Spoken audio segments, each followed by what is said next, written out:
Oke, kali ini kita akan belajar membandingkan dan mengurutkan pecahan. Untuk yang pertama, kita belajar membandingkan pecahan biasa. Ada pecahan 3/4 dan 5/6. Kira-kira yang nilainya lebih besar itu 3/4 atau 5/6 ya. Nah, mari kita buktikan. Cara yang pertama, yaitu dengan cara menyamakan penyebutnya. Ya, ini ada penyebut 4 dan ini penyebutnya 6. Kita samakan. Kita tulis terlebih dahulu 3/4 dan 5/6. Nah, caranya kita cari kelipatan 4 yang juga kelipatan 6, atau dengan kata lain kita mencari KPK dari 4 dan 6. Atau kakak-kakak juga bisa berpikir seperti ini.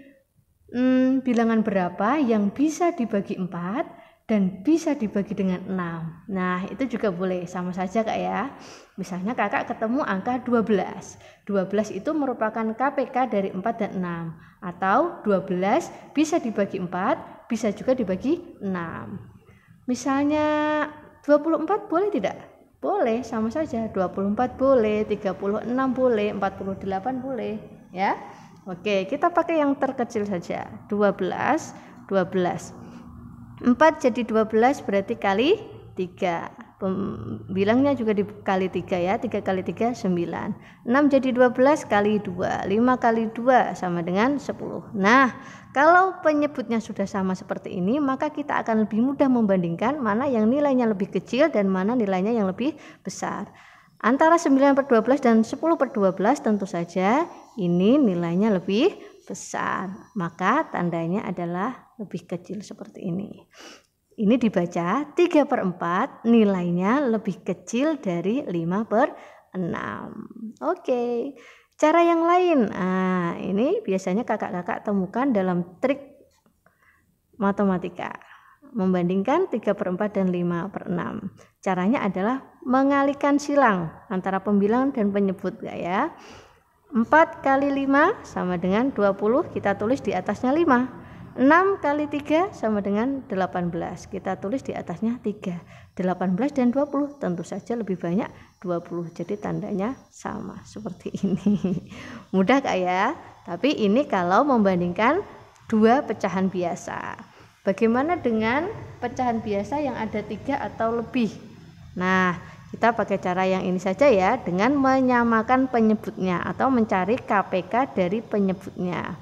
Kita tulis dulu, ada 2/5, ada 3/4, ada 1/2. Sama dengan, jret, jret, jret. Ada 5, ada 4, ada 2. Kira-kira KPK dari 5, 4, dan 2 berapa ya? Atau bilangan berapa yang bisa bagi 5, bisa dibagi 4, bisa dibagi 2? Nah, betul ya. Kakak-kakak bisa menggunakan bilangan 20, bisa menggunakan 40, 60, 80, dan seterusnya. Kita gunakan saja yang terkecil, yaitu 20, 20, 20. 5 jadi 20 kali 4. 2 kali 4 sama dengan 8.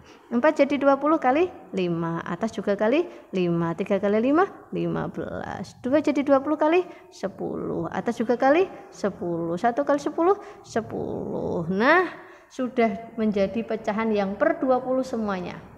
Nah, nanti tergantung soalnya. Mau diurutkan dari yang terkecil atau diurutkan dari yang terbesar. Kalau dari yang terkecil misalnya, berarti terkecil. Kita lihat. Nah, di antara 8/20, 15/20, dan 10/20 tentunya yang paling kecil adalah ini. Yang kedua ini, dan yang terakhir ini. Tapi awas, menulisnya harus bentuk awal Kak ya. Kita tulis bentuk awal. Oh, ini yang terkecil, berarti kita tulis bentuk awalnya 2/5.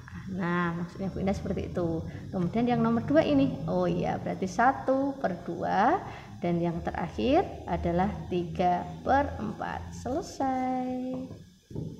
Yeay, mudah kan? Berikutnya,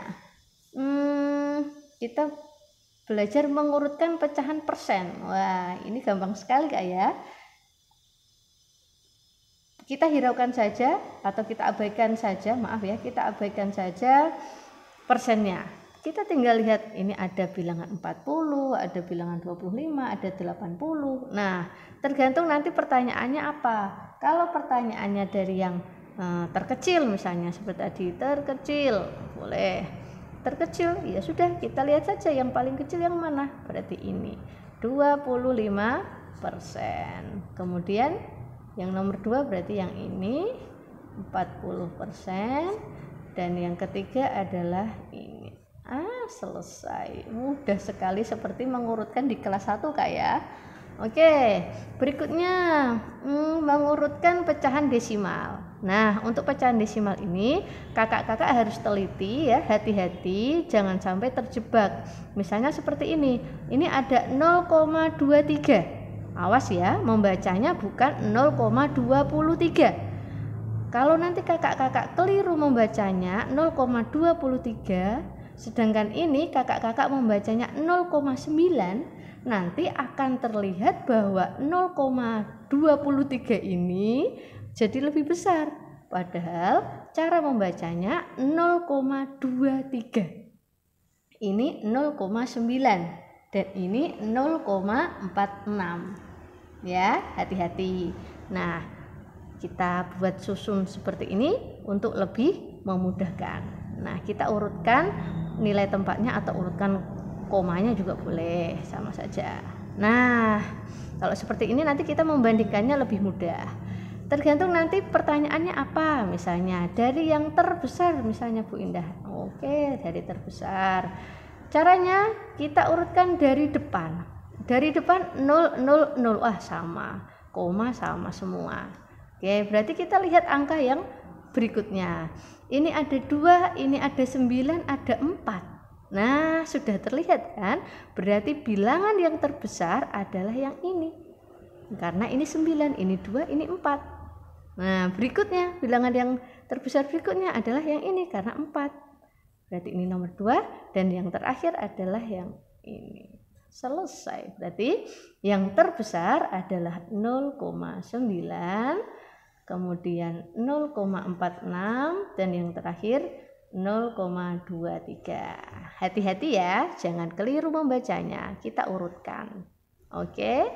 Nah, yang terakhir, bagaimana cara membandingkan atau mengurutkan berbagai macam pecahan. Ini ada pecahan biasa, ini ada pecahan desimal, ini ada pecahan persen. Seperti kita mau membandingkan misalnya 200 ekor ayam dibandingkan dengan 1 ekor sapi, kemudian dibandingkan dengan 5 ekor kambing, kira-kira mana yang lebih besar nilainya atau yang lebih kecil nilainya? Nah, kan kalian jadi susah membandingkannya. Karena apa? Karena bentuknya berbeda-beda. Ada ayam, ada sapi, ada kambing. Seperti ini, ada pecahan biasa, ada pecahan desimal, ada pecahan persen. Bagaimana ya kira-kira untuk memudahkan membandingkan atau mengurutkan ketiga pecahan ini? Nah, seperti soal tadi, ada sapi, ada ayam, ada kambing. Bagaimana caranya? Ada berbagai cara. Yang jelas caranya adalah dengan menyamakan bentuknya. Misalnya sapinya dijual jadi bentuk uang, ayamnya dijual dalam bentuk uang, kemudian kambingnya dijual juga sudah berupa uang. Nah, nanti akhirnya kita akan bisa membandingkan mana yang nilainya lebih besar atau lebih kecil.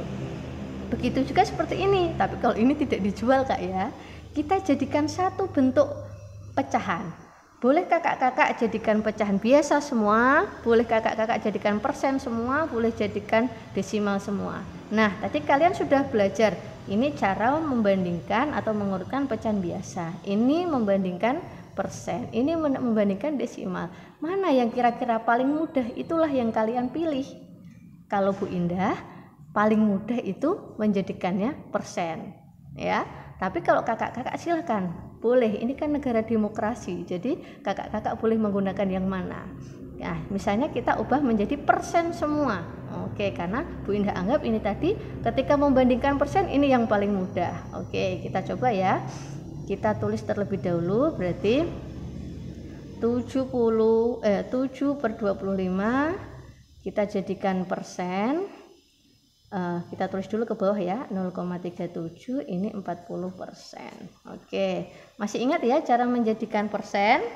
Kita jadikan per 100. Berarti 25 kali 4. 7 kali 4 sama dengan 28, berarti ini 28%. 0,37 berarti dua angka di belakang koma, berarti ini 37 per 100 sama dengan 37%. 40% tidak usah diubah, sudah pasti sama. Nah, kalau sudah persen akan lebih mudah membandingkan. Misalnya kita ambil pertanyaannya, urutkan dari yang terbesar. Siap. Berarti yang terbesar yang mana? Berarti ini nomor 1, ini nomor 2, ini nomor 3. Jangan lupa menulisnya kembali ke bentuk awal. Berarti nomor 1 ini berarti 40%. Kemudian yang nomor 2 ini berarti 0,37 dan yang terakhir ini 7/25. Selesai. Alhamdulillah. Semoga bermanfaat.